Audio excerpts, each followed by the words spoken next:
What is up, sports fans? We are back for another episode of The Fan and the End. I'm your host, as always, Steven Rychel. A little bit different layout today, as Ben Troupe, had a funeral he had to go to, lost someone close to him, so he's paying his respects today.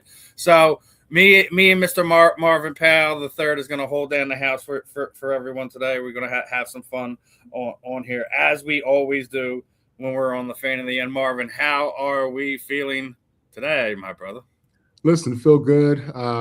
It's the end of football season, so that's a real thing for me. I got to process that, and I'll be honest with you, it's always been a little depressing to me.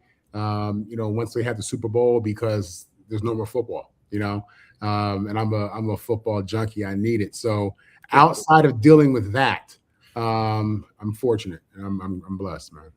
Yeah, it's always rough at this time of year, but it's the thing about football, man. It's technically never an off season. There's always something to talk about, Yeah. regardless if you're Eagles fan, if you're a Giants fan, if you're a Jets fan, if you're a Cowboys fan, if you're a Raider. There's always something to talk about. So Yeah, no, it's definitely become 24/7, 365, which I love, obviously.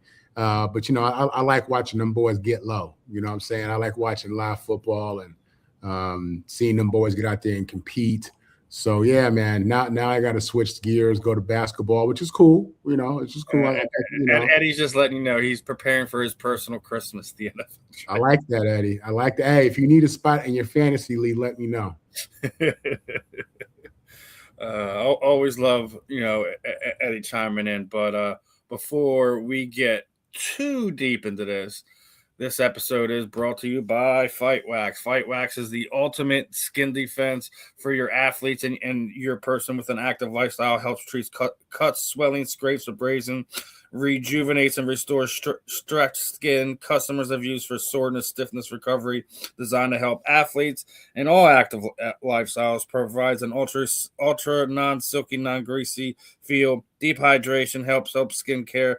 Helps fight dry skin. Customers use for eczema, psoriasis, and other skin disorders. Again, guys, the Fight Wax soap is coming. They got stuff for your pets, man. Their site officially launched, so you got our code. Use that code South15FW when you check out. Show us some love. Show the guys at Fight Wax some love, and it's gonna be another fun partnership that we're working with. And that being said, is anyone who places an order this month. When I was at Knucklemainia this weekend, I got some just a few signatures, from some of the fighters. So what I'll probably be doing is I'll be sending Lincoln a little care package. I'm going to send them, some of the stuff that we already have, the signed books, cards, things of that nature. But also got this glove. So what we'll probably do is anyone who uses the code and spends over $50, $60 or whatever will be kind of entered into a pool, and at the end of the month we'll send an additional care package out. So guys, please make sure you're heading over there and check Fight Wax out. And as we're talking about Knucklemainia, the funny, I got that one glove, but I ran into another one of my sponsor friends, and he's over from HKA USA. He's a gear company, and we got two signed gloves from a whole bunch of the guys on the card. Some of the guys that weren't on the card, some of the champions that were there. Bret Hart, Kai Stewart, stuff like that. So we got some fun stuff working with. Keep an eye out for HKA USA. We're going to be getting ready to do some type of either sponsorship, partnership type deal. We're going to work out over the next month. Keep your eyes out on that. So again, it was a fun weekend for me. A little bit of craziness. Anytime you're dealing with the combat sports world is a little nuts. But I did want to touch on one thing on it. And me and you were talking about this right before we got on air, and it was a great event this weekend. Had crazy nonsense in the stands. Eddie Alvarez and Platinum Mike Perry got into it ringside. There was fights in the stands. The fights on the in this, in that venue were was some were good, some were bad, some were great, and but the one thing that kind of stuck out for me, and I actually wrote an article, sent it to Scott and Kane, hopefully it'll be out in the next day or so, that Andrei Arlovsky, who's been, is a name synonymous with combat sports. He's fought in Fedor Emelianenko. He's fought in the UFC. He's fought in ONE FC. He's fought for, PFL MMA / World Series of Fighting. He's fought for, he's now a 3-sport world champion. Combat Sambo champion, UFC champion, and now bare knuckle champion. And the funny thing about this past weekend was when he won his title, it was literally 21 years and 2 days from the day that he became a UFC champion. He's now 47 years old. So 21 years to the day, basically, he wins his third championship. And me and you were talking about it off air. He's also a 3-time cancer survivor, beat cancer in 2010, 2012, and this past year, 2025, I had another bout with cancer, having, cancer removed from his kidneys and 28 lymph nodes or something like that. So he's a walking Disney story, a Disney movie, Hallmark movie, however you might have it. Somebody's got to get rights to his biopic sooner or later, because his moniker, the Pitbull, the only reason he does it, he's a dog lover. So obviously don't put him in the room with Michael Vick. I'll just say that. I don't think that would be a wise decision, but he's a very rare human being, and talked about it in ring about people fighting for cancer. Just keep on fighting. Don't quit. Life is beautiful. And then there was a moment when they were doing the post-fight presser, and a couple of the guys were asking him about it, where I think it just hit him, like what he had accomplished, what he had gone through, and he just started breaking down a little bit, put the microphone down, took a second to kind of compose himself, and then continue with the question. But it just goes to show you, it doesn't matter how big, how strong you are. Just sometimes the being in the moment, you don't even realize it till everything starts slowing down, and just like, wow, I just accomplished that. I just did that. Wow. So Andrei Arlovsky, hats off to him. 47 years old, beating Ben Rothwell for the third time in his career on the biggest stage via knockout in Philadelphia, in front of a new record for the Xfinity Center, Wells Fargo Center for combat sports. Over 18,200 fans in there. It was an electric environment.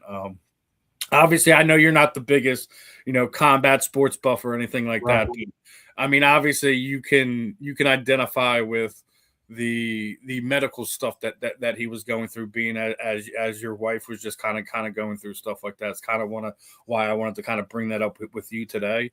Yeah, no, definitely, man. This is not even a sports story. This is a life story. This is something that anybody around the world could appreciate and understand, because cancer has impacted either you directly or someone that you know and love, no doubt about it. So just what a story of perseverance, mental fortitude, toughness, resiliency, like true heart.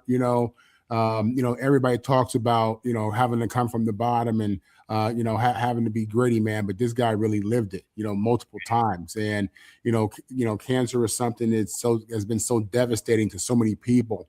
When you hear a story like this, and not only did he beat cancer, but this guy, this is what he's done professionally, with all of that. And it's remarkable. It really is. And, these are the stories that I'm happy to hear coming out of the sports world, where you have so many negative headlines with athletes, that I think are unnecessary sometimes, but that's another story. What a great story. And you're right. This is a Disney movie. This is teaching people, teaching kids, teaching everybody to fight on, to continue, to battle, to not give up. And it's a reminder that, these outcomes come true, positive outcomes, outcomes that, you think are just, Hail Mary type of stuff. They happen. It happens, man, but you got to believe. And I love the story. You're right. I'm not really caught up on all the fighting and stuff like that. But I can definitely, I definitely understand the story. It resonates with me. And I just think it's a great story of a guy who's really a champion on levels that go beyond sports. Yeah, it's again, it's just one of those things. And here's the other thing: like, he didn't have, like, normally when people fight cancer, it's like 2-3 years before they kind of get back in there if they're an athlete kind of doing their sport. I think that the most time he's been off during that period of time was like 6 months. Wow. So in less than 6 months, he's back in there and he's fighting people. Yeah, He's had, I'm pretty sure he had 2-3 fights over that period of time. So not only was he battling cancer, beating cancer, he was still being super active in his given profession. So again, man, just no quitting that man. Hats off to him. Hats off to Dave Feldman. Some of the announcements they made were actually really cool at the event. They're going to be doing a BKFC. It's like they're going to be doing a cruise in 2027 where they're going to have, fans kind of have a chance to book, book a cruise with the athletes. That's going to go from Florida to the Bahamas, and they're going to have when they get to the Bahamas, they're going to have an actual fight there. Right. So that's actually pretty cool. And then they announced kind of more or less their own version of the Ultimate Fighter, so to speak. They announced the BKFC Fight Club that's going to be done here in Philadelphia at the famed 2300, the arena, the famous ECW arena. And they're going to be doing a 2 different weight class tournament with eight guys on it. They're going to do a one round 2-minute fight. Winner moves on, loser goes home or goes back into the pool. When they're fighting for $100,000 contract, these guys are going to either be debuting for BKFC or only have one fight. And the last kicker to it is no one's going to know who they're fighting until they're walking out to the ring. Wow. So no time to prep, no time to. Yeah, it's basically like, you're just going to have to trust your skills and, leave it all out, and the other thing is just you only have one round. You have 2 minutes. Right. You have 2 minutes. Wow. Yeah, that's different, man. Like I told you off camera, those are different caliber men. You know what I mean? Yeah. Them dudes is built different. And I love it, man. I love it. Again, you see the sport growing, man. I promise you, as I go through all my channels, I'm seeing bare knuckle. I'm seeing, this stuff coming up more and more and more, man. So there's definitely a desire from fans out there. There are people out there who love this, and it sounds like somebody's gonna have a good time on this cruise. Yeah, it's gonna be. Yeah, like I said, it's they made some fun announcements. So hats off to BKFC employees, Dave Feldman, the fighters. I think it was a great night. They made some fun announcements. We're gonna see what some of the future holds for some of these guys who they get matched up with next. But it was definitely a fun one. And speaking of fun, man, I definitely got to get into it with you. Super Bowl Sunday just passed. So yeah, how happy are you for your boy now? Listen, my Jets were out of it, my Saints were out of it. So then it just came down to the fact that Sam Darnold is the first USC Trojan to ever start in a Super Bowl at quarterback. And with that said, that's all I needed. So, yeah, my man Sam came through, played aggressive out the gate. I loved it. He played with no fear. And, Seattle just jumped on them Patriots, boy. It was they had no answers for Seattle at all. But I was so happy for Sam, so happy for the Trojan family. It's a big deal to us. We pride ourselves, on our program and on our Trojans, the pros who were Trojans and who were NFL Trojan. And Sam, Sam played great, man. He did. He played good enough to win. Made some plays. Didn't have any turnovers. I mean, he represented well, and he gave Seattle. He put them in a great position to go out there and win that game. So yeah, man, super happy. Super proud of him, excited for him in regards to what's going to come next. Because obviously, you win the Super Bowl as a quarterback, you're going to probably get a pay raise. So I'm happy for him on that front. Want to see if he's going to stay in Seattle. I know he's under contract. I'm sure he will.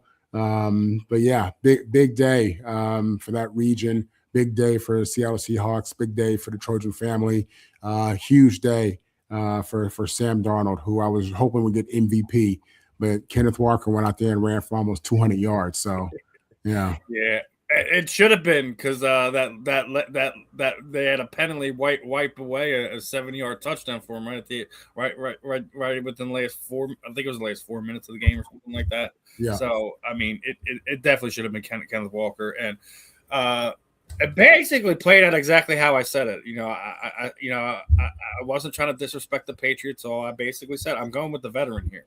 I think Sam Darnold did what he had to do. Did exactly what I'm like. He just doesn't. He just has to not be terrible. Not put him in a position to lose the game. Yeah. That's exactly what he did. Yeah. And no, definitely. That Seattle defense was going to be too much. They were. So I mean, it's one of those things where we don't always get it right, but sometimes we know what we're talking about. Sometimes people.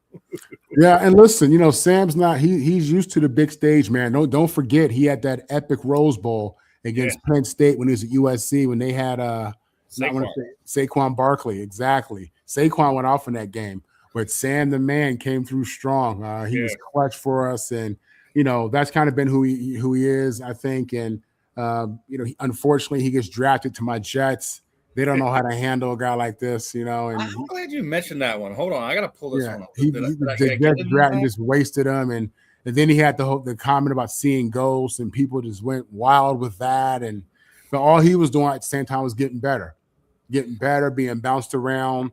So you mentioned your Jets, right? You mentioned did you see his comments that when they asked him about his time there, he always looks at himself and feels like he could have done a lot more to help that franchise. So even after everything's said and done, he puts the time with the Jets on his shoulders. Doesn't sit there and said my coach didn't put me in the right position.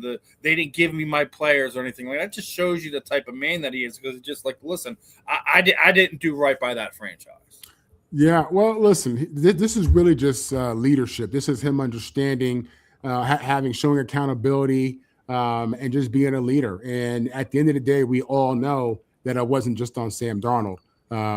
It just wasn't. I mean, whether you want to talk about defense or ownership or whatever it may be, it wasn't all on Sam, but he understands as a quarterback, as a starting quarterback in this league, there are no excuses. At the end of the day, if the quarterback does well, you give credit to the teammates and coaches. If it doesn't go well, you take on that responsibility and you show accountability from a quarterback leadership position.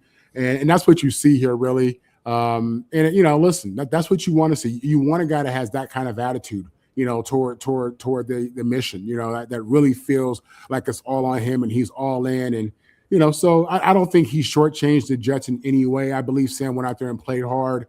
But I think he's just saying he could have been better. And as a Jet fan, I'm telling you, okay, fine, Sam could have been better, but a lot of parts around him could have been better. So it's unfortunate that the Jets let him go, because they obviously, at the time, they picked the right guy. They had the right pick. At the number 3 pick, I think it was, they made the right call. They picked a Super Bowl caliber winning quarterback. Boom.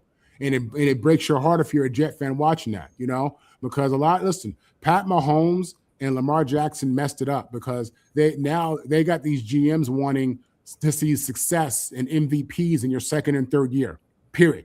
Because that's what Lamar, between Super Bowl MVP and league MVP, Lamar and Pat, they came out the gate balling in year 2, 3, and 4, and some of these quarterbacks need time to develop. Some of these organizations aren't really built and ready for right now, even with the young quarterback. And that's kind of, the Jets were involved in all that. So we're part of all that. So it sucks, man, to be a Jet fan and watch your guy go win a championship with someone else.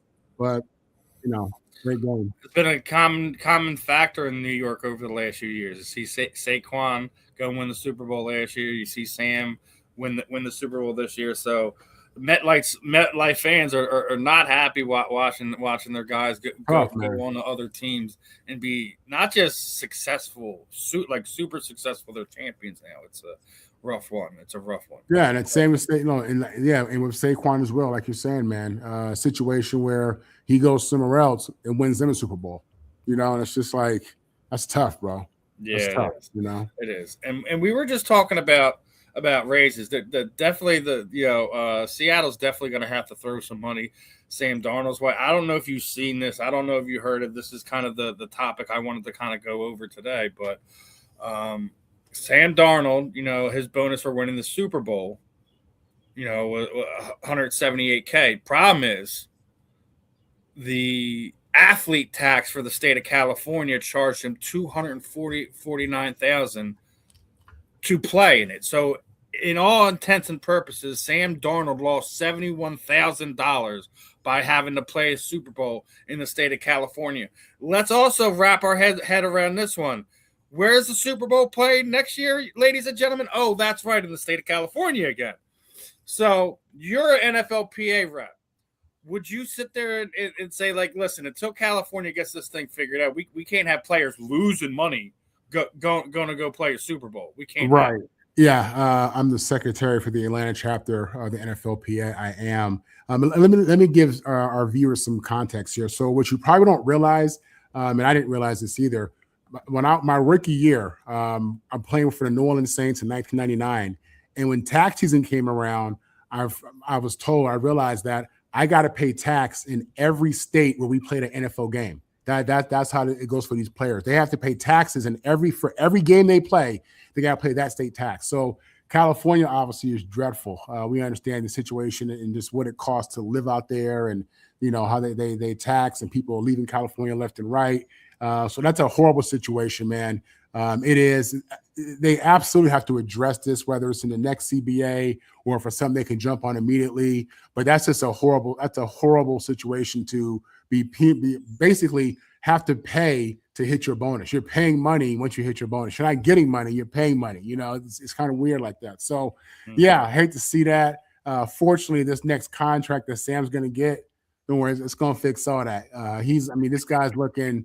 Listen, the going rate right now is 50 mil minimum, So right. Even if he ends up at 40 plus, I think 45 plus, he'll be fine, man. But yeah, that athlete tax is a real thing.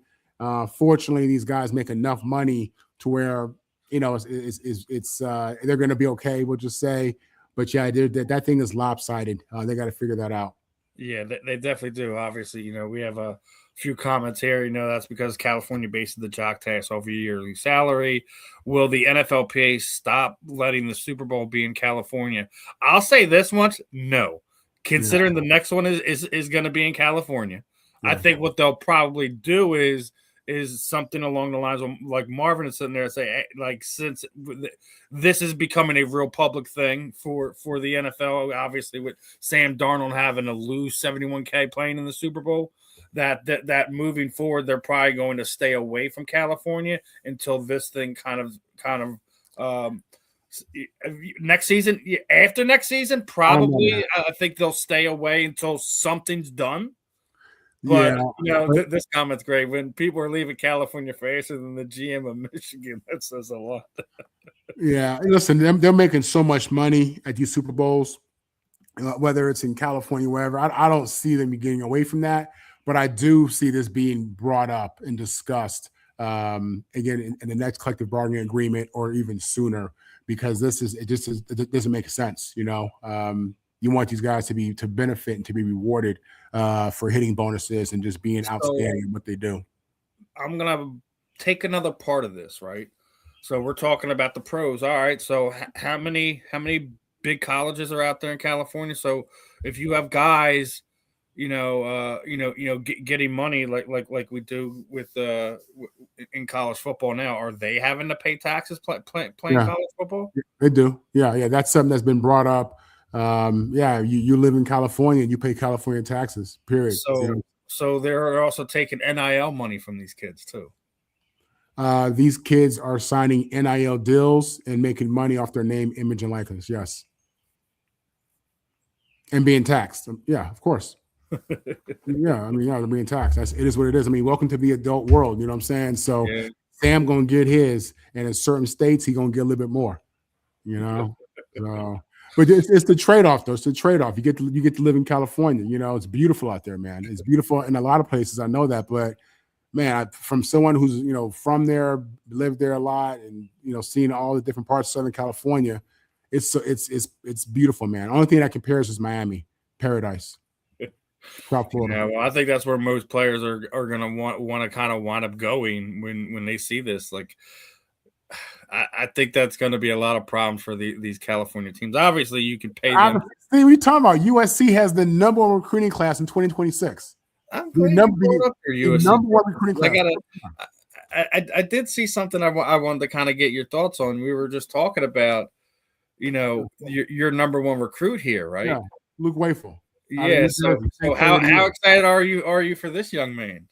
Yeah, Luke Wayful. This guy was the number one player in New Jersey. And then after his most recent All-Star performance in the All-Star game, I think it was the Navy All-American game, he was elevated to the number one player in the country overall for 2026. He is an elite pass rusher, powerful, great bend, great feet.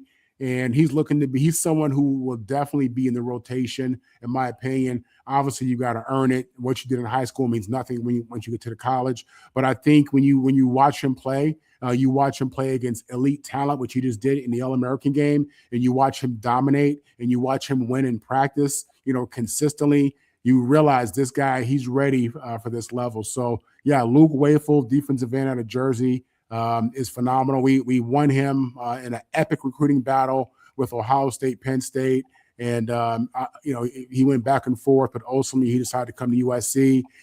He left high school early. He's already at USC now. He skipped the last semester of his senior year. He's at USC lifting weights. He's in classes. He's in the program, and they've already gotten started with him. So definitely excited to see Luke Wayful get out there. We need pressure off the end. He's a guy who I absolutely believe will be in the rotation, as I said. And this is one of many phenomenal pieces that we have in this 2026 number one recruiting class. But he's probably the gem or in that class of 3 or 4 that I'd call gems in that number one class. And, we still got Kneecap and Motor Cities letting us know where these taxes aren't at. Florida, Texas, Washington State, DC. Florida and Tennessee have no state income tax. So, yeah. We already knew, like, for a lot of these guys, when they get their big contracts, they'd rather be in a place like Florida. So. We've already heard that now. Like, it's becoming more prevalent when you just see, the quarterback of the Super Bowl winning team having to pay, more than his bonus that he received for the game is. Hey, listen, a lot of great things about California, a lot of things that they got wrong and they have to get better at. So, yeah, it doesn't make any sense. We're human. We don't got it perfect, but yeah, California needs to fix that ASAP. Yeah. But we're talking about money, right? I don't know if you've seen this one, right? Rutgers have lost $500 million since joining the Big Ten. 500. How do you lose that much money? I don't know either. And be that bad of a program. Yeah, I think what it comes down to is I think the way that the Big Ten is paying these teams is in tiers. So all the teams aren't making the same amount of money from the TV contracts and those deals. And Rutgers is probably either not getting money or getting a very low amount of money when you look at the financial split. And I think that's probably what that is. In addition to that, Rutgers is not a football school, I would say. I think they have talent in that area. I think they have NFL players, but you don't consider them to be a football school.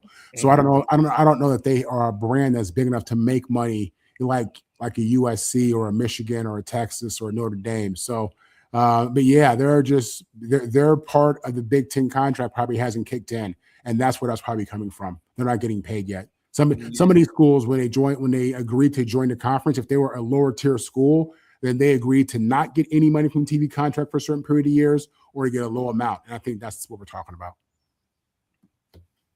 So ND State paid NCAA $5 million to transfer to D1 and another $12.5 to join. Trust me, that's an investment. They know that they know what they're doing. They're looking to move up. They're looking to get some of this real TV contract money. North Dakota State is a proud football program. They are a very real football program and respected. I mean, they've been the champion. They've been what Alabama, Nick Saban have been to their level of football. So nah, man, listen, they want to move up. They see all the money being made. Forget Rutgers. They feel like they can get paid. So yeah, that they're investing in their financial future for football and sports. Smart. Yeah, that could be also, but you can make more. Yeah, that's another possibility there. But now with back to the NFL real fast. So we have 5 active quarterbacks that are Super Bowl winners, right? If you had to say, let's just say for argument's sake, the Eagles, Chiefs, Seahawks, Rams, and Aaron Rodgers is still with the Steelers, and none of these guys win Super Bowls. Who would you bet on right now? No free agency, no draft, that has an opportunity to win their first Super Bowl next season. Outside of that group? Outside, no repeats. So take away the Chiefs, take away the Eagles, take away Seattle, take away the Rams. I would probably I would have to say it comes down to Lamar or Josh. That's what I'll be betting on. And if I had to pick one first, I would probably go with Lamar. Better team around him. I'm sorry. It's nothing against the Bills. It's nothing against Josh Allen. I agree with you there. I think he has the better team around him. Yeah, for sure. Especially if Derrick Henry comes back and they, which I believe he is. I haven't heard anything other than that. I think he's a big part of that. But yeah, I think Lamar Jackson absolutely would be the guy outside of that list. Listen, he's dynamic. He's amazing. The truth is, in these playoff games in which they've lost, he's played great in a lot of these games. It was one of his teammates dropping the ball or making a bad play with the ball. Lamar was outstanding, even in that Pittsburgh game that they lost at the end of the season. I mean, this guy was lights out. He shows up, but the pieces are there. I think they have, everything they need offensively. I think their defense has to get healthy so they can get back into the fold. I believe they had a ton of injuries this year, if I recall. So yeah, Lamar is, to me, and for as much as I love Josh Allen, I mean, I think Lamar, a lot of people favor Josh. I think Lamar's different, man. I do. I think he's different. And I'm looking forward to seeing what he does this coming year. Yeah, I'm looking forward to it too. You guys still got Dan Campbell as your quarterback. Stop it with Detroit. If Detroit fixes the O-line, if they figure out how to get through a season being moderately healthy, we can have this conversation. It has nothing to do with the offensive line.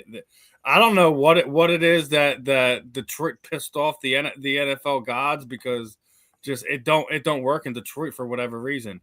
Every time there's a star there, they wind up going somewhere else or retiring just because it's that bad there. So, Eddie likes Josh Allen, which is no, I get it, dude. Listen, Josh is a beast. This is no shade. Josh. I'm not. I mean, you're asking me to split hairs here. Josh is the man, and I really appreciate his game. He was a guy that really won me over, because when he got drafted, the big talk around him was, he's not accurate. And my thing is, how in the hell are you going to make it in the NFL if they're already saying you're not accurate? But he got better. He evolved, man. He coaching. I mean, he really evolved, and I see him put his team on his back sometimes, man. And he is clutch, man. I love me some Josh Allen. I do. I respect the way he plays the game. He reminds me of a guy who could have played in any era. He throws his body in there. He reminds me of someone who played for Buffalo. If you put his mentality in Josh's body, that's who it is. Reminds me of Doug Flutie, man. Yeah, a little bit. No, it's just a bigger, stronger, faster version of him. If Doug Flutie would have gave himself a perfect body, he'd have gave himself Josh Allen. Yeah, no, Josh is the man, dude. I believe that Josh has what it takes to win the Lombardi. I do. But just based on the question Steve asked, I think Baltimore has a better roster, and I think Lamar he's just constantly clutch, man. His team around him really fails him. So. Yeah, I mean, and he's bringing up this, keeping Roquan Smith and giving him that 4-year, $100 million contract probably didn't help them.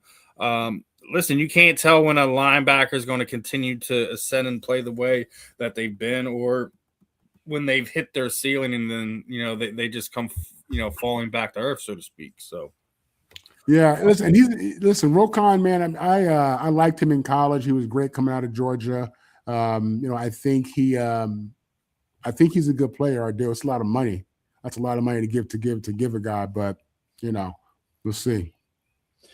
We shall see, my friend. We shall, and it's gonna be an interesting season next year. Obviously, we don't know when exactly or how healthy Patrick Mahomes is gonna be. So, you might have this up for grabs beginning of the year to kind of see. Steve, watch out for Pat Mahomes, man. They get Eric Bieniemy back and running back. I already said it. I thought we've already talked about this on Inside the Pigskin. Watch out for Eric Bieniemy to kind of like really, really kind of say like I'm still here, and I'm gonna show you. You guys forgot about me, and this is not only Patty Mahomes' revenge tour, but it's Eric Bieniemy's revenge tour as well. So yeah, man. Listen, this is Eric Bieniemy is the guy that was holding guys accountable in practice. He's the one that was cussing these dudes out. He was the one that was getting under these dudes' skin. And you need that. You need that. This is a good thing for KC, getting him back in that building, helping push that offense, and ultimately probably transitioning to their head coach. If Pat Mahomes is healthy, this is his league. Period. Yeah. He owns this league. When you look at 7 straight AFC titles, that's come on, who does that? Or AFC championship games. 7 straight AFC championship games. Who does that? That's that's like LeBron James, what he did in the East. With eight championships in the East. So yeah, man, that's his level of dominance. It's fair to say, baby, go. It's very brave. We don't know that. We've seen some guys come back from these injuries faster than that. I don't think it may be November. 9 months. Could very well be October. He only misses a month. We don't know that yet. Everyone heals differently, so we'll see. But appreciate you tuning in. Well, you got to think. 10 years ago, Adrian Peterson tore his ACL, came back in 9 months and ran for 2,000 yards. Yeah, that's what I'm saying. Like we don't know. Like everyone heals differently. Yeah, man. Yeah, So. And how many times are doctors spot on about this? Please. When did he get hurt? Was it November he got hurt or December? Yeah. It was at the end of the season. I would say if you're a Chiefs fan, you hope for October, but you don't want to rush it either. So we'll see what happens as the season tends to get closer and we get through OTA training camps, all this other stuff, and see where Patrick's at. I've already kind of given that he wasn't going to play the first month of the season. I see him sometime in October coming back. I may be wrong. But bottom line is he'll be back. That's the bottom. He'll be back next season. Yeah. Bottom line. So, a couple other things I kind of wanted to go over. We were talking about the Hall of Fame. We've been talking about the Hall of Fame. And this has nothing to do with the Bill Belichick thing. The class has come out. We already said it. That it had to have Roger Craig this year, and it did. So took him 30 some odd years, but it finally happened. But Drew Brees, Kuechly, Fitz, and Vinatieri, are you happy with this class, or do you feel that there should have been this is an amazing class. This is an amazing class. There's nobody on that list that you look at and you snub or you turn your nose to. Drew, listen, to the people in New Orleans, Louisiana, he's their GOAT. He's the GOAT to them, and I get that. Drew was amazing, had an amazing career. He took his numbers, his stats. What he did for the city of New Orleans, on and off the field. This dude was it. And then you look at guys like Larry Fitzgerald. When in his prime, this guy was just clutch, man. He was automatic, You don't have too much, he was automatic. Luke Kuechly, he played the game. Listen, if he would have continued to play this game, we're talking about arguably the greatest linebacker in NFL history. He retired early. All right. 9 seasons. How rare is it to see a guy like that get in too?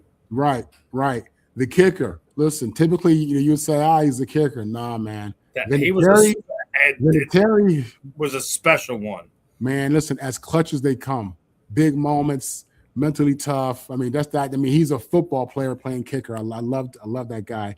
You And could then put 3 Super Bowls on his back from the Patriots alone. yeah, yeah. And then you look at the guy who you were talking about, Roger Craig. First of all, Roger Craig should have been a first ballot Hall of Famer. That's the bottom. Let me get that out the way, okay? You just don't understand that he was such a key component to those great Niner teams that had Montana and had Rice, had Rathman, had Oates or the Jones. I mean, the tight end. Taylor at receiver. Roger Craig was the engine. This is a time when, even though we were talking about arguably the greatest of all time at that point in Joe Montana, none of that flows like it does without Roger Craig, period. The first running back to run for 1,000 yards and receive for 1,000 yards in the same season. People don't understand how this crazy that was at the time, and you haven't seen a bunch of guys do it at all. But this guy, he was the heart of that offense, in my opinion. Yes, they had an outstanding offensive line. You don't hear about that enough. A lot of times that gets thrown in Emmitt Smith. Oh, look how good his O-line was. But no, man. Roger had a very good O-line as well. So, but no, he was a man, physical, knees, ran, powerful, fast, smooth. He was the one, his knees were damn there in his chest when he ran. Man, out there, listen, you didn't trust me. You didn't want to tackle Roger Craig. You didn't want to coming out of Nebraska where they just breed running backs out there, tough physical running backs. You didn't want to tackle this guy, man. He was. Listen, I'm gonna pose an impossible question on you right now. I know this is gonna hurt. Yeah. You have to pick one. Your boy, Roger Craig, or your other boy, Marcus Allen. You only pick one of them. That's easy. Marcus Allen. Marcus Allen is the EGOT of football. EGOT, term they use in theater, Emmy, Grammy, Oscar, and a Tony. Marcus Allen won every single award that you can win as the best player in football from high school all the way through the NFL. He was state player of the year. He won the Heisman, the Maxwell, Doak, NFL Rookie of the Year, Offensive Player of the Year, Super Bowl MVP, Super Bowl champion, league MVP. He led the league in rushes. I mean, this guy, he was phenomenal. I mean, and I'm not, obviously, how I feel about Roger Craig, as I just broke him down too, but Marcus is in an elite category of athletes, period. And just in the reality is, unless you're a football junkie, a sports nut, a lot of these younger people don't realize that. These guys in their 30s, early 40s might not realize that, but Marcus was as high as you can get on the list of athlete in regards to success. But with that said, Roger Craig was the truth. I would take Marcus Allen any day, all day. Yeah. Now, we got a couple more football topics before I kind of change gears here real fast. Now, obviously, just talking about the Hall of Fame. Here's next year's list of potential Hall of Famers. Rob Gronkowski, Ben Roethlisberger, Adrian Peterson, Richard Sherman, Cam Newton, Antonio Brown, Alex Mack, Andre Whitworth, Eric Weidl, Gerald McCoy, Le'Veon Bell, Joe Hayden, Malcolm Jenkins, Brandon Brooks, and Dante Hightower. I'll say, if any one of these guys do you feel that are first ballot Hall of Famers, I basically just said it's the first three. I completely agree. Gronk, Ben Roethlisberger, and Adrian Peterson are the only ones I would consider to potentially be first ballot Hall of Famers. Richard Sherman will absolutely be a Hall of Famer. I just don't think he's a first ballot. And I'll also go as far as saying I think both Brandon Brooks and Malcolm Jenkins should be in at some point in time, but I don't think they'll be in within the first handful of years, but they will eventually get in. Your thoughts, brother? I'll be honest. I agree with the first three. And the next guy other than the first three I would jump to is Antonio Brown. Listen, I know he's a nut. I know the drama and this and that, but people, let's not forget. They did the TO, brother. You think they're going to really they may wait until he's a senior member. Well, I think T.O. did that to himself, but and Antonio's no better in many ways. But just going off of taking morality out of it, taking emotion out of it, and just looking at what they did in the field. If T.O. is not a first ballot Hall of Famer, who the hell is? Okay. People, it's one of those. Antonio Brown's kind of like Rodman. A lot of people know him from the circus. They know him from all the antics and all the crazy stuff. They forget he was a mofo. They forget he was dominant. He was a bully in the NBA. They forget this dude was dominating people in the NBA on them boards, And I feel like Antonio Brown's kind of the same way. So many antics and crazy stuff that you forget. He was cold-blooded out there, inconsistent, uncoverable, making catches like, did he catch that? Like consistently. I mean, he was a heartbreaker. He was a heartbreaker out there. He was a game changer, game breaker. He was as dominant. He had a 4 or 5 year period as dominant as any receiver to ever play the game, damn near, maybe other than Jerry. So taking all the crap out of it and just looking at the field outside the first three on that list, the next guy to me that I would put in is Antonio Brown. Yeah, as we were just sitting here, one of the guys in the chats were basically saying he never is going to get in. He'll definitely get in. Quit during the game, he'd get in. It's just we have to get past this morality thing. We're only looking at what they did on the field. If we're only talking about what they did on the field, it's without question that he's get in. And I just sit there and said, who did I feel between us that we felt were going to be first ballot? I don't think that.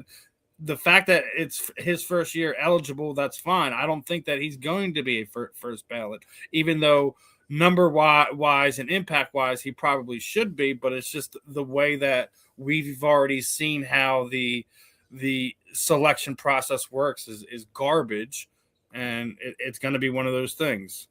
Yeah, no, man, it's the process. Yeah, it is his Achilles heel, but it's one of these things like that in sports, when we're talking about the greatest of all time, for whatever reason, we have to keep going back to this morality issue. Oh, well, they did this and they did that. And that's only a new thing, Steve, because Babe Ruth's in the Hall of Fame. Babe Ruth's story. Have you ever heard any stories about Babe Ruth? He was Diddy. He was Epstein. He was all that. No, I'm being honest. He was all that. But there was no cameras. It was a different age of media. That's what I'm saying. What are we talking about? You know what I'm saying? He was, and I ain't got no beef with Babe. He should be in the Hall of Fame. Not just what about who was a real Ty Cobb? Yeah. Oh God. Yeah. You say he was a horrible. He was a real ornery SOB. From what I've heard. So it's like we hold these guys like that they need to have statues built. No, we have to recognize that they were great. They were amazing. They were Hall of Fame players. So I think this whole morality clause that we as voters, as people, who talk about, listen, put that aside. Unless they unless it was like one of these Chris Benoit situations where he murders her family and kills himself. Those are the only things that I would sit there and say that could kind of disclude you from these type of conversations. So it may be his Achilles heel. We've already discussed that we kind of feel that all of the sports, not just football, not just baseball, need to kind of revamp how they go about the selection process for their giving Hall of Fame voting ballots, however you want to kind of word that. So we'll see how that all plays out over the next few years. We'll see. Yeah, man. Listen, Eddie's comment to him: a Hall of Famer needs 7+ years of Hall of Fame type season, unless the person's career is cut short by injuries. That's where you go with it. That's where you listen. I don't know if it needs to be 7. I'm not one of those guys that said we need this amount of consistency out of this player to say the Hall of Fame. I think the other thing is how they changed the game, how the game changed to deal with who they were as a player, as a person. I think if you affect the game in that way where they're changing the way the game is played around you, that you need to take that into consideration. So yeah, no, absolutely right. I think it's tough to put a number of years on that. I think it's about greatness, man, your level of greatness and impact and dominance and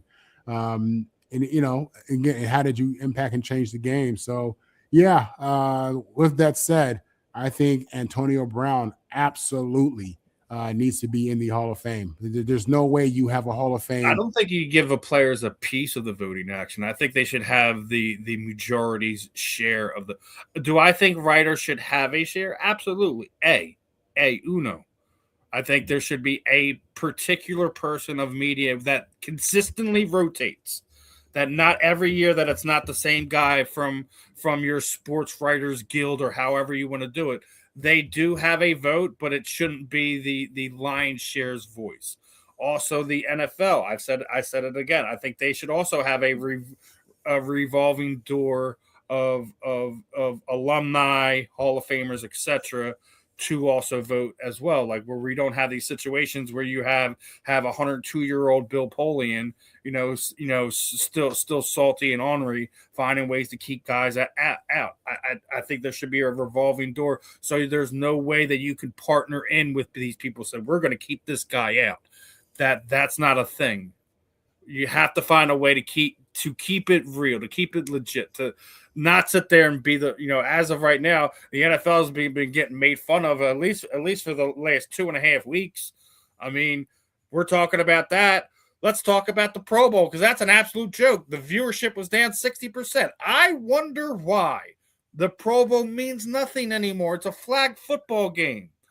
Steve, man, listen, when I was a kid, I used to love the Pro Bowl. Because it was a real game. Right? People don't understand. It was a real game. The players played hard. It wasn't just a game itself, dude.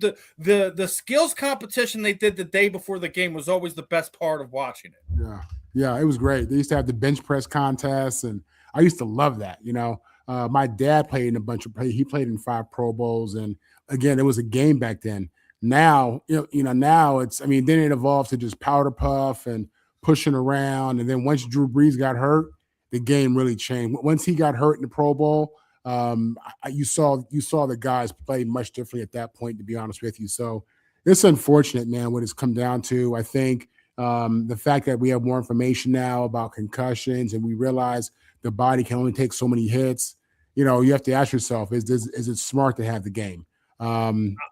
I'm going to continue to say it, Marvin. Make it the Hall of Fame game. Make the Pro Bowl the Hall of Fame game.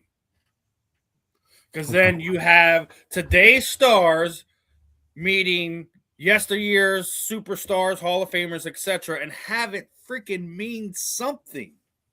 Because right now it's a flag football game where I think they said there was like 31,000 people that watched 3,100. I'm not sorry, not 31. 3,100 people were given tickets to the Pro. No one wants to watch it anymore. The only way you change it is you give the players you do it at the beginning of the season, not the end of the season, where playoffs take guys out of it, injuries takes guys out of it, that you have a better chance of who is actually voted in to actually play in said game, where you don't have Jalen Hurts as the 5th alternate playing in a Pro Bowl game. It's ridiculous. There's no way the 5th alternate should play. Or on the other side of the ball, Shedeur Sanders, who has no business to be in any Pro Bowl game, let alone Rookie of the Year conversation, to play in that game. It's ridiculous. It's a pageantry show. It means nothing. It's a waste of money at this point in time for the NFL. It's a wasted investment. You have to revamp the whole thing. Go ahead, brother. No, I mean, obviously they're losing money there on that viewership, but it's probably still profitable to some degree. I would think so, but no, man, it's just the bottom line is just the fact that they just stopped playing the game, and I think it's really more. I don't know if this is player driven, man, because you see the same thing in the NBA. The All-Star game used to be an amazing game, and now it's just guys is playing around, shooting threes, and playing with their friends. It's a different situation, man. It hurts, man. I used to look forward to watching all the best players in the NFL playing that game. This is before guys were making the mega contracts. So getting that check was a big deal. Getting that check, being the winner in the Pro Bowl, that was something relevant. That was a nice little check, whatever they got. But now it's just different, man. Now we have guys, again, making, signing $500 million contracts and Pat Mahomes, and it's a different day. The players viewed much differently. And the All-Star game obviously is just taking a hit on the fact that they don't want to get these guys hurt, and the guys, don't want to go out there and get hurt, and it sucks, But it's tough, man. It's tough for us who grew up watching it. Yeah, it is, and I'll continue to say this. I think it should be a part of the Hall of Fame games. Just my opinion. I may be wrong. Well, I don't think they would do that because when you look at it, what you're hearing now is that they want to cut down the preseason games. They want to add 2 more regular season games. So now we're going to 2 preseason games and 18 regular season games at some point. That's what Robert Kraft leaked out a couple weeks ago. I mean, they want more meaningful games, and I don't think the players are really excited about playing in these games, especially this new era of players who didn't grow up watching the Pro Bowl being played. So yeah, it's sad. It might definitely be going away. It might just be an achievement you get, and just no one ever plays in the actual game. And if that's the case, then the Pro Bowl should go away altogether, and we should only just be doing voting for who's the All Pros. So yeah. But speaking of sad things, I don't know if you've seen this. This is I think it's at least a week old or so. But the FBI has opened an investigation into Colts owner Jim Irsay's death, saying that they don't feel it's accidental, and they're gonna be going after somebody really soon as far as that goes. And man, that is such when you hear that, you don't know what to think. I mean, you think did somebody kill him because I think medical malpractice was the first thing I think of. Oh, okay. That's what I think of at first. It's kind of like, all right, what happened with Hulk Hogan? That's what's going on now, right? It was not super surprising he died with all the surgeries and stuff like he had like that, but from what you're hearing after the fact that there was some medical malpractice going on. I think this might be a similar type situation where he was having medical issues and et cetera. There may be some type of doctor error or given wrong medication, too much medication, et cetera, that kind of led to Jim's passing. I don't think there's, he wasn't murdered or anything like that. It's just okay. Because again, when you have a headline like that, so many things run through your mind. Exactly. I thought you were trying to say like one of his kids offed him for the money or somebody in the family. No, I'm serious. That's right. I know. I watched a lot of Netflix, so I get this was in my mind, and I'm thinking someone must have offed them so they can get their inheritance early. Again, I watched a lot of Netflix, so no, man, you don't know how to take that. I never even thought of medical malpractice being it, but one thing we don't ever consider: doctors mess up all the time. They mess up all the time, whether, in different areas, they mess up all the time. And we think because they have these white coats and because they graduated from medical school. And I'm going to tell you this much. We were just talking about fighter, right? I just interviewed Jessica Borga. She fought in October in New Jersey, and she had a fractured orbital bone. She's having surgery again in 2 weeks to fix the plates that are or in fact holding her eye in place, because one of them's pinching an optical nerve. Whenever she looks up, her vision is doubled and blurry. Wow. So it's like we talk about doctors, they're human, they make mistakes, something happens, you don't realize this moves, this shifts, whatever. It's not to sit there and say that doctor is this evil negligent person and he did this. No, they're human, things happen, but this is why doctors have insurance too. Yep, 100%. Yeah, it's unfortunate, man. I hate it for the kids. I think it's hard to go through the healing process when these kind of headlines and realities pop up. So, I just thoughts and prayers to his kids and his family, those who are impacted by this. Yeah, I do. Especially, obviously, his daughter has been in the limelight this year as being someone there on the sideline, being a absolutely 100%, both fisted into the muck with her team. It's something exciting to see. And then you see something like this, you can only imagine how it affects the collective of what their family dynamic is. So, right. Yeah. Or what happened with Matthew Perry? I don't know, man. Matthew Perry made some suggestions that if anything happened to him, it wasn't by medical malpractice, that somebody was coming to get him. So we don't know, and I like to reserve my assumptions until I have all the facts that can be presented to me before I do those things. But now, Steve, Matthew Perry, that's the guy from Friends, right? Yes. Have you ever watched Friends before?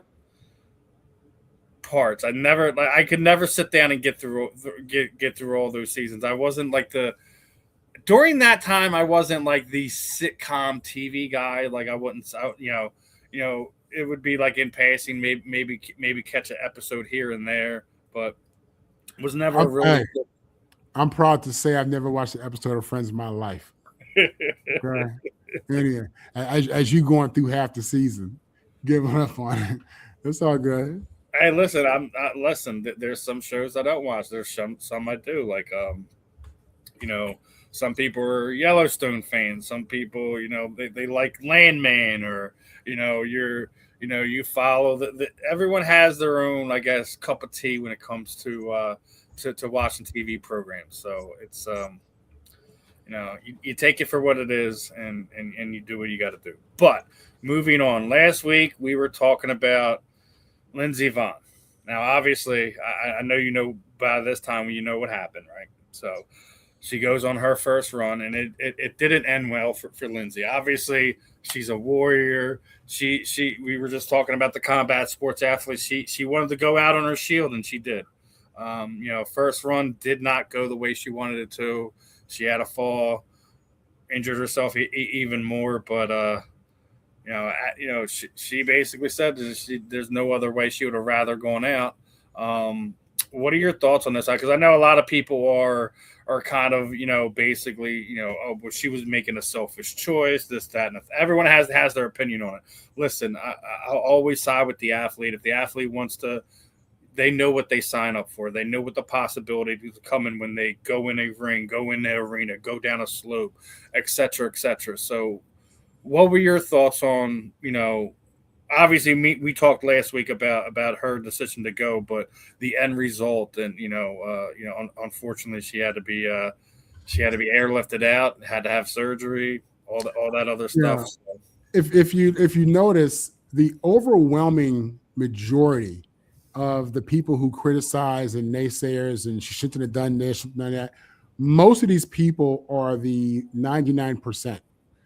Meaning they've never tried to do anything elite. They've never tried to get to the top of the industry. They're genuinely at their core not competitors. You know what I'm saying? Because anybody who's a real competitor, anybody who really has fight in them, and their life resume says they have fight in them. Anyone who's ever competed at the highest level of any aspect of their industry would tell her to go for it. Would tell her to do it, and no one's criticizing the fact that she went for it and it just didn't work out. That's part of it, you know what I mean? But it's like Michael Jordan said, when you think about shooting the ball, he doesn't think about missing the shot. You think about hitting the shot every single time, and that's how you practice, and that's how you train, and that's just how you think. So she's a competitor who still has some dog left. She still has some gas in the tank, and that desire to be great was still there. I think it's always in you. I think it fades as you get older and you get away from your chosen field a little bit, but she thought she had a little game left, and she went out there, risked it all as you're supposed to, and it just didn't work out. And that's just how it goes. As a competitor, as a competitor / former competitor, I love it. I got this. This makes me think highly of her. I think this should show you, that she's just somebody who went out there and had the heart of a champion, and it just didn't work out. But I respect it completely. People should look at her as an example as to how to be. Don't be afraid to go for it. Doesn't matter your age and all that stuff. Stop making excuses. So yeah, man, I don't think it's selfish. I don't think anything like that. I think she's a champion. I think she has the heart of a champion. She's a competitor. It's a lot of times you don't know how to turn that off. We've seen that before, right? Yeah, so, you have some athletes just have that unstoppable will. Like it doesn't matter if it's going to hurt them, hinder them, whatever. All they have in sight is the goal that's at the end of the tunnel that they've set for themselves. And she set a goal, and obviously, blown knee didn't do anything. It took the actual event and the hill itself to kind of sit there and say, "Young lady, you need to sit down because this is the end of the road." Unfortunately, some again, some athletes want to go out on their shield. Some of them have to be told to step away. Lindsey wanted to do it on her terms, and again, I don't pretend that I'm this athlete or I'm an expert on anything.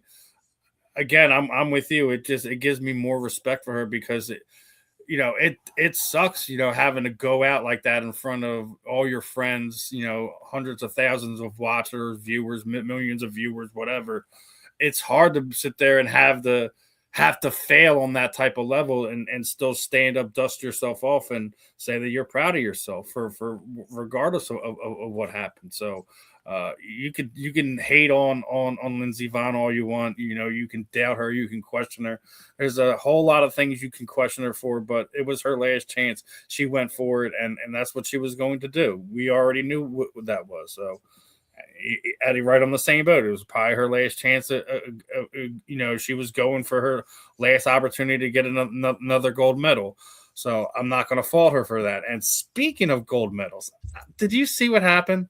Oh man, I hope the video plays on your end. Okay, this will take about a minute and a half. I want to see if you see this. Right? So there's the medal, and there's the ribbon. Here's the little piece that is supposed to go in the ribbon to hold it in the medal. And yeah, it came apart. Some Olympians are celebrating their wins with broken medals. It's real. I broke it. After winning Team USA's first gold medal of the Games in downhill skiing, Breezy Johnson showcased her medal, which had separated from its ribbon. Do not jump in them. It broke. Meanwhile, Germany's ski team were jumping in celebration when one member's medal slipped off its ribbon. And figure skater Alyssa Liu said her gold medal doesn't even need a ribbon. These medals are the most expensive in Olympic history, thanks to the price of gold and silver skyrocketing. Chief Games Operations Officer Andrea Francisci says they're looking into the problem. Siamo a conoscenza della situazione, abbiamo visto le immagini, ovviamente stiamo cercando di capire nel dettaglio se esiste un problema, ma ovviamente abbiamo massima attenzione a questa vicenda, essendo la medaglia il sogno degli atleti, e quindi vogliamo che ovviamente nel momento della consegna tutto sia assolutamente perfetto, perché lo riteniamo davvero il momento più importante, quindi ci stiamo assolutamente.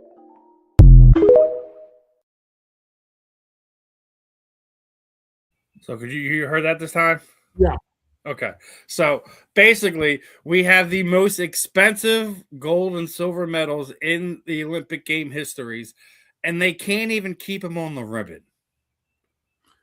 Yeah, it's such a horrible look, for such an epic moment, such an accomplishment, such a high level of achievement, and the whole medal situation is huge. So it's sad, man. I hate it. It's they'll get it worked out, but obviously, yeah. But it's like if you're one of those competing, like I'm beyond furious. I'm like, wait, I sacrificed 4 years of my life training, doing this to hone my skills at this sport, and you can't even give me a medal that stays on the ribbon.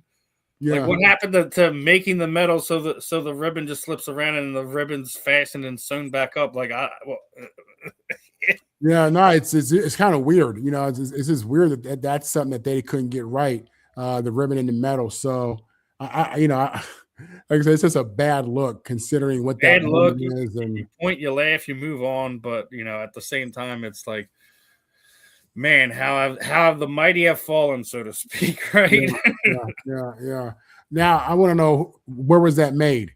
I hope it's not made in the USA. That better be made in China. Eddie got it right. Made by a cheap company. Yeah, that's probably what happened, Eddie. I'm not gonna sugarcoat it or try to paint the Olympics in a certain light. And while we're talking about the Olympics, I gotta talk about this stupid snowboarding kid, right? I don't know if you've seen it, but he made some comments. Basically, they were asking him about representing his country. He's like, it doesn't matter what's going on in my country right now. I'm here representing my friends, my family, etc., etc. And nobody was happy with his opinion. Obviously, Trump had something to say about this.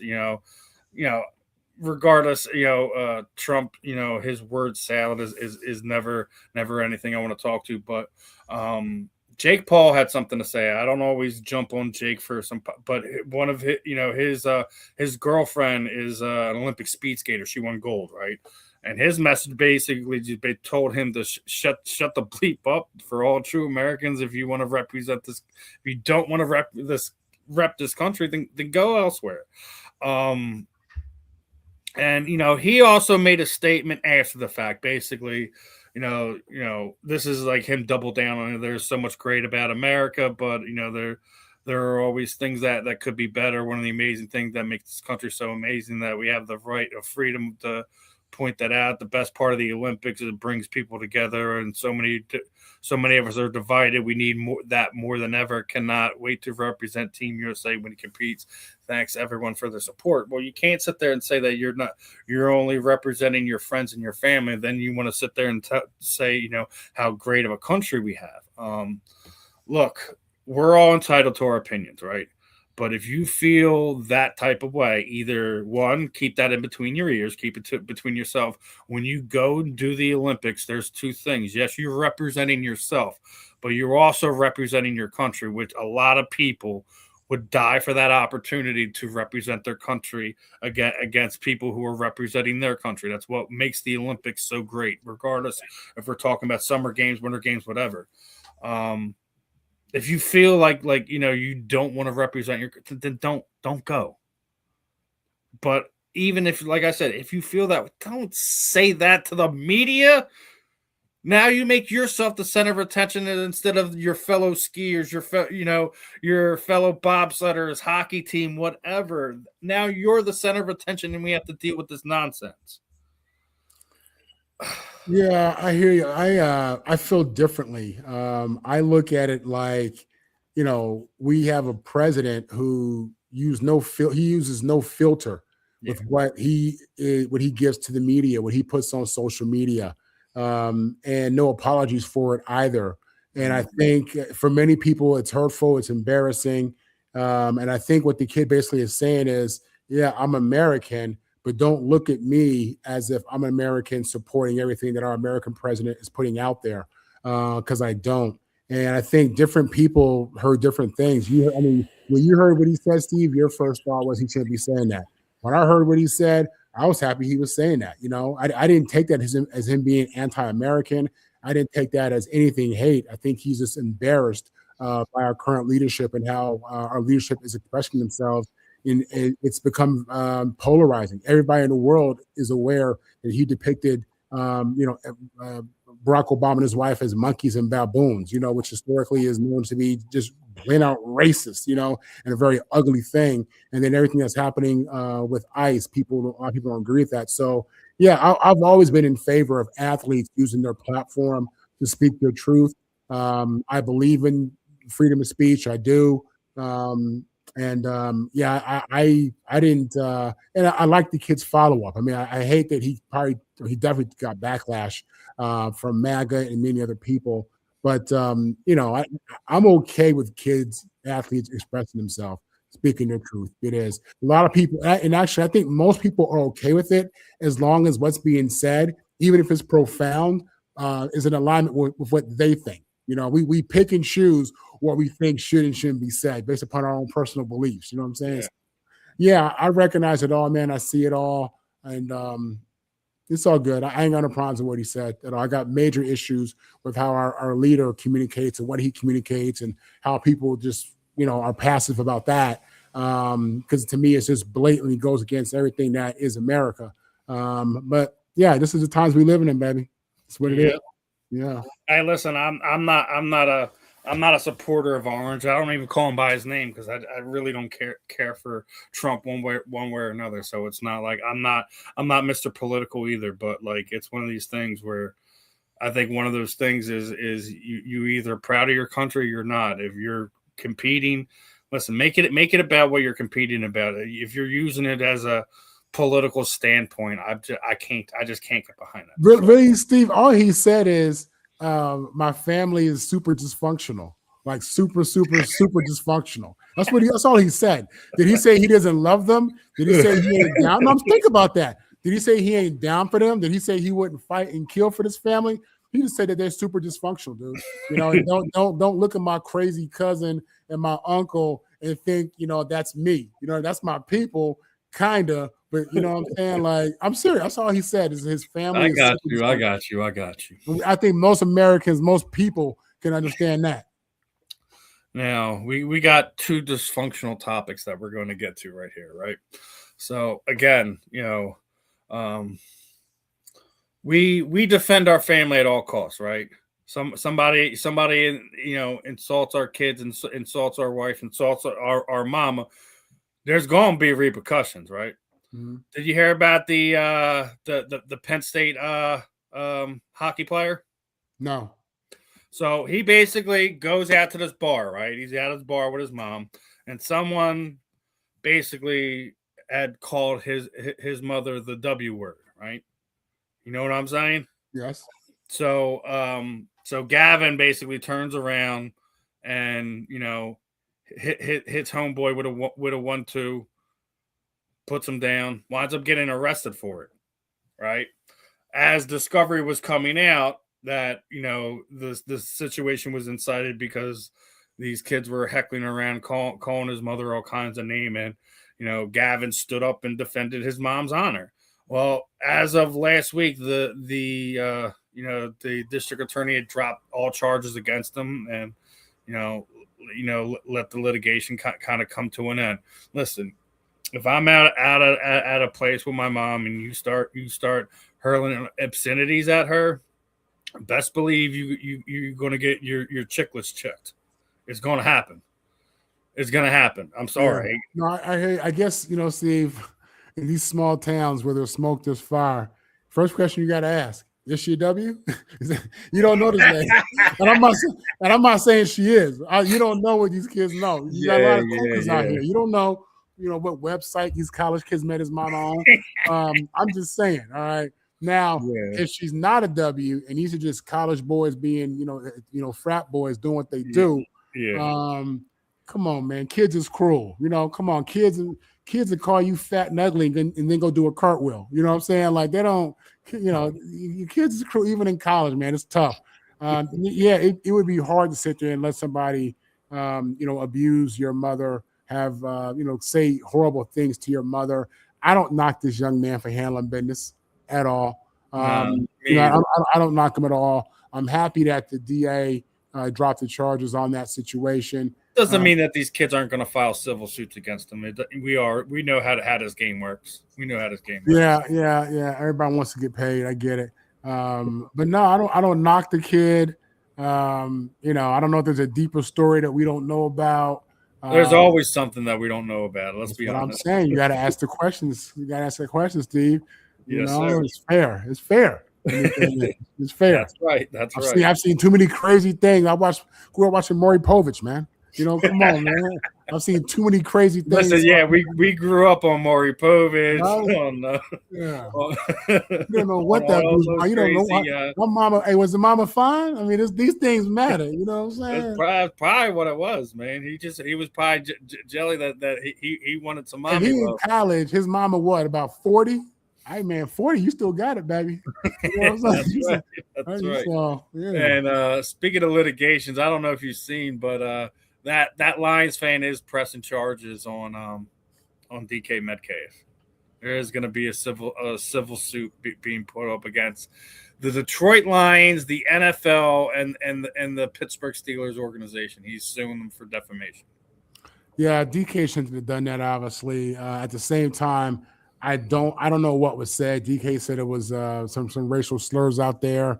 You know, he's still sticking to that. He called him his government name. Listen, I don't believe it. I'm sorry. Until I hear exact audio of it coming out, I don't believe it.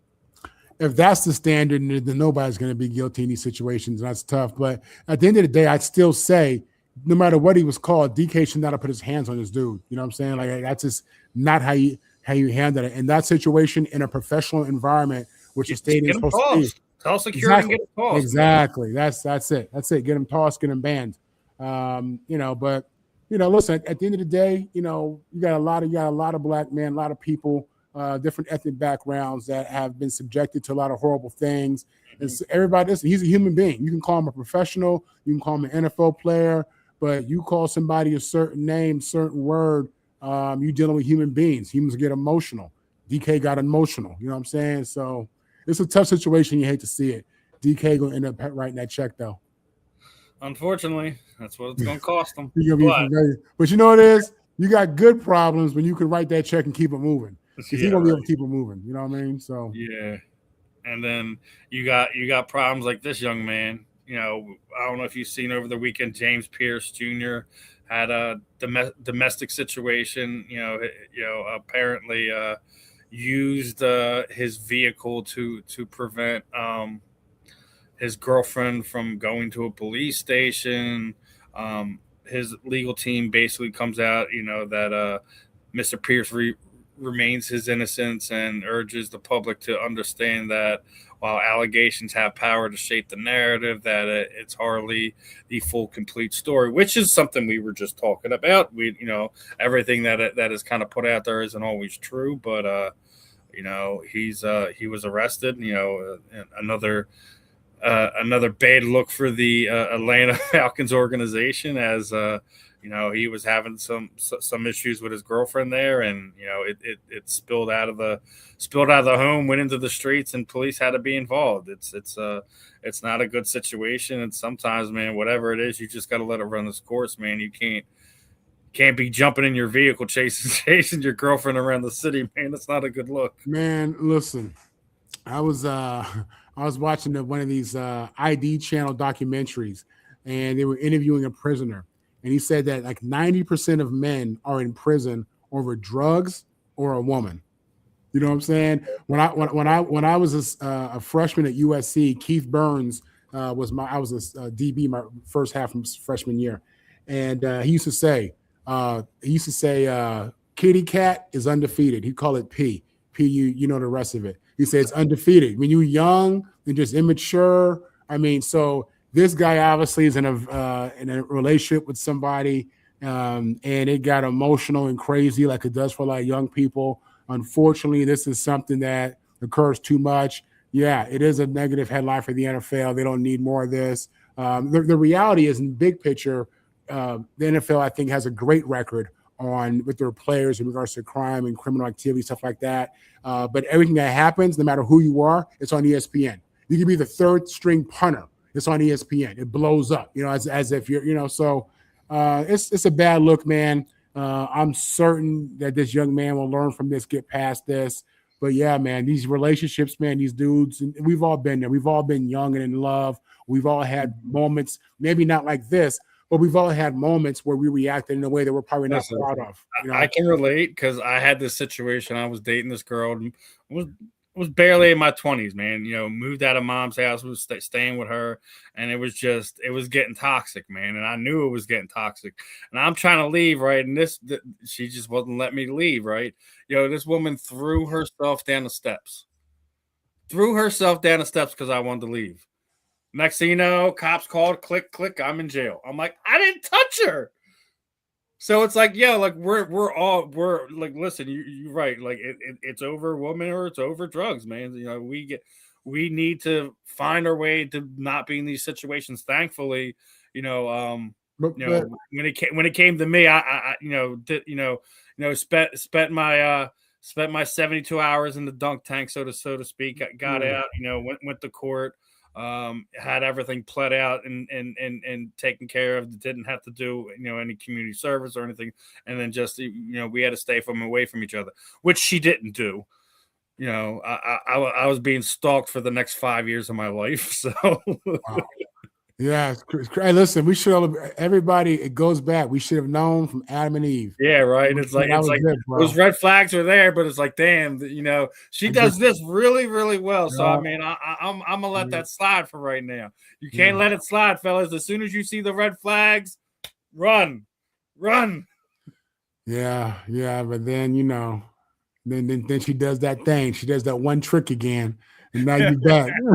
She does that one thing that you like. Don't ever go back for closure either, because you know what's going to happen. You go back for closure. Yeah. Yeah. Oh man. But pitchers and catchers reported yesterday. Baseball will be back in a matter of a few weeks. Are you excited for this baseball season? I'm excited to baseball again. I'm a football guy, so heavy. I I know, like but baseball. I like this baseball. I is like giving the something to Yankees. fill your time with, so Yeah, you're yeah, yeah. not so bored. Growing up in LA and New York, I definitely like the Yankees and the Dodgers. Obviously, I'm excited about what's happening with the Dodgers right now and Ohtani. I mean, that's just such an amazing time to be alive. To be able to watch a player of his caliber who is in the Babe Ruth conversation, to be alive for that is something special. So, yeah, I am excited about it and looking forward to seeing some big primetime games with the Dodgers and ultimately just looking to see, what they do in September, October, Dodgers and Yankees. So, yeah, I'm excited. Obviously, no more football. So this is when I get into the other sports a little bit. Baseball will be one of those. Baseball being one of those. Last week it was we were on, and it was the last day of the trade deadline. I'm official. Daryl Morey is the worst GM in Philadelphia. I'm going to stick to that. The fact that you trade your first round draft pick last year for more picks to make a trade, and then you don't make a trade, is clearly to say that I'm trying to get under the luxury tax, and I don't want my fan base to know it. I think it'd be interesting to see how the rest of the basketball season plays out. I think the East is wide open. Mm-hmm. I don't see anyone. I don't think Minnesota is going to stop OKC out there in the West. I think they have a real chance to be, the first back-to-back champs of the 2020s. Yeah. To be honest with you, yeah. They got real team, real culture. Their superstar is a great guy, great team guy, no ego, healthy ego, I should say. They are built with all the things that you need to be a champion, to be a repeat champion. You listen to their players, interviews, and again, and it's team. They're talking heavy team, So yeah, man. I'm a Laker fan, right? So I'm a LeBron fan as well. So I'm hoping that they can make a run, something can get figured out. I think they got players, but when they're all healthy, I think they're okay. But man, OKC is the truth, bro. They just stole Jared McCann for us for a late first round draft pick and a third, or no, 2 2s. I'm sorry, it's in 2 2s.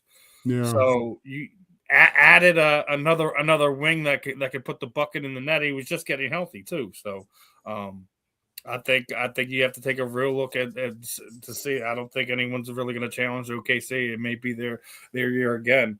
I don't know if your Lakers can do it. Minnesota couldn't do it last year. I doubt they're going to be able to do it this year. I haven't seen them gotten any better, at least in my opinion. I don't see them very often, so I can't sit there and say one way or another. But as we switch from football to some of the other sports, like I said, we were just talking the Olympics. You got baseball kicking back up. We're getting into the meat and potatoes of the basketball season now. So it's going to be interesting. Going to be an interesting few months. We still got the draft coming up in March, so we'll see what happens over the next month or so, and kind of go from there. But as we get ready to wrap this one up, Marvin, your final thoughts, your parting shots for today. Final shots. Listen. So yeah, we're going to the first weekend. No football. It'll be okay. We'll get that figured out. I always do. It's always a tough. The off season is always tough, but like you said, it's 24/7, 365. So I'll have some stuff to look at, and yeah, I am looking forward to seeing what happens with my Dodgers and Yankees this year. So, there are things I'm looking forward to as we get to the end of football season. Football season comes to a close, but yeah, how about my boy Sammy D, USC Trojans out there winning Super Bowls? Like I said, man, I predicted he'd be able to do it. I think he's going to be able to do it, and hopefully Seattle does right by him. And pay that man. Yeah, exactly. Pay that man. He's been through the grinder, so to speak, and we'll see what the future holds for Seattle. That defense ain't going anywhere anytime soon. So, No, and no. also while we're on, a big shout out to D-Law, man. We were talking about getting out of New York and winning Super Bowls. The minute he leaves the Dallas Cowboys, he becomes a world champion. Good for him. Cannot not make that a point today. Obviously, the Eagles fan in me got to throw some barbs at Cowboys Nation, so to speak. Yeah, no, good for him, man. I like him. Good player. Did you pay attention to media day, media week for the Super Bowl this year? Nah, not so much. What did I miss? So obviously Micah Parsons was there doing his podcast, right? So two things that were confirmed. One, he had AJ Brown on. AJ Brown ain't going nowhere. So the Patriots, the Ravens, everyone who thinks that the Eagles are going to trade him, it's not happening. You got anything from that podcast? That's one thing you definitely going to get. The other was the Eagles and Micah Parsons trade almost happened. Really? That the fact that the thing that stopped it from happening wasn't that there was an Eagle tax. No, it's because Jerry Jones wanted Carter. He wanted Jalen Carter, and as soon as he's seen Jalen Carter, he's like, no, I'm playing with him. I'm not. You're not. No, I'm playing next to him. So that's what kind of held that one up. That I couldn't just imagine. Think about that one for a second. Then Micah Parsons probably would have been an Eagle, but this is before obviously the Jalen Phillips trade and all that. So that would have been interesting because I don't think it would have been like how he struck again. Not just how he struck again, but that would have been, at least the next 4 or 5 years of having Micah Parsons absolutely terrorizing the Dallas Cowboys fan base twice a year. Yeah. That just would have been that just puts them over the top, man. Even if you take away the other player that they trade, Parsons is still young. He's still young. This 27, 28, something like that. He's still young. I mean, a guy like that, he's gonna. They pay you a lot of money to chase quarterbacks, and his skill set is getting better over the year. The game is slowing down to him every year. He still had 12 sacks last year, or was still missing the last 6 games or so. So that's my point. So he's young.